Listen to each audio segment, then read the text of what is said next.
3 jours après sa libération au forceps, le commissaire divisionnaire, Oumar Samaké, est retourné en détention, ce lundi 6 septembre 2021 au camp 1 de la gendarmerie. Selon des sources sécuritaires, le retour en prison du commandant de la Força est intervenu suite à des discussions entre le ministère de la Sécurité et les syndicats de la police. Le commandant de la force spéciale antiterroriste, Força, Oumar Samaké, dort en détention.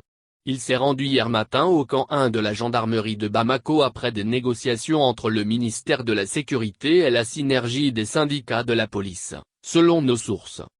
Le commissaire divisionnaire de la police, Oumar Samaké, commandant de la force spéciale antiterroriste, Força, mis sous mandat de dépôt dans la matinée du vendredi 3 septembre 2021 dans l'affaire dite des tueries des 10, 11 et 12 juillet 2020 à Bamako, 14 manifestants, dont 2 enfants, ont été tués à Bamako par les forces de l'ordre au cours de ces journées de manifestation, a été libéré quelques heures plus tard, sous la pression des policiers.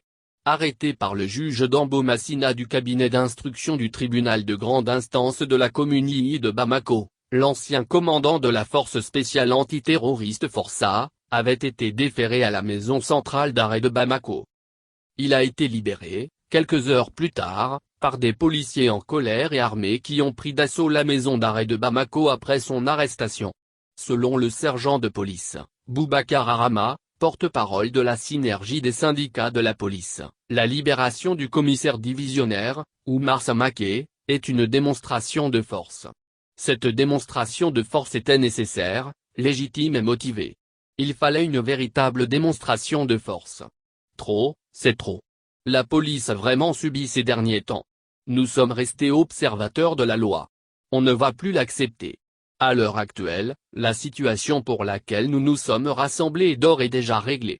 Nous sommes les acteurs de la sécurité, c'est la police qui protège les institutions de l'État, a soutenu le porte-parole de la police, Boubacar Arama. La libération du commandant sous la pression des policiers, quelques heures après son incarcération, le vendredi 3 septembre dernier, a soulevé un tollé d'indignation au Mali. L'acte a été qualifié de rébellion, de chantage et d'intimidation par des syndicats des magistrats du Mali.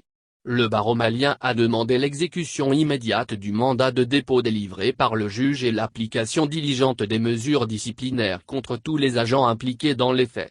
Et pour l'Association malienne des droits de l'homme, AMD, c'est une atteinte grave à la démocratie et à l'état de droit au Mali.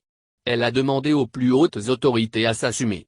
L'AMDA fustigé cette obstruction au travail de la justice par des agents chargés de l'application de la loi et les encourage à la retenue et au respect des règles de la déontologie et des principes républicains. L'AMD s'étonne de l'attitude des plus hautes autorités face à la situation et les exhorte à prendre des mesures à la hauteur de la situation en restaurant la décision de la justice et en prenant des sanctions exemplaires contre des personnes impliquées, précise-t-elle. La Commission nationale des droits de l'homme, CNDH, aussi a exprimé sa préoccupation face aux incidents attentatoires au droit à la sécurité des populations, à l'indépendance de la justice, ayant conduit à l'évasion et à la complicité d'évasion, dans des conditions restant à élucider, entre autres, commises par un détenu, de surcroît agent d'application de la loi et certains de ses camarades de corporation devant la maison centrale d'arrêt de Bamako.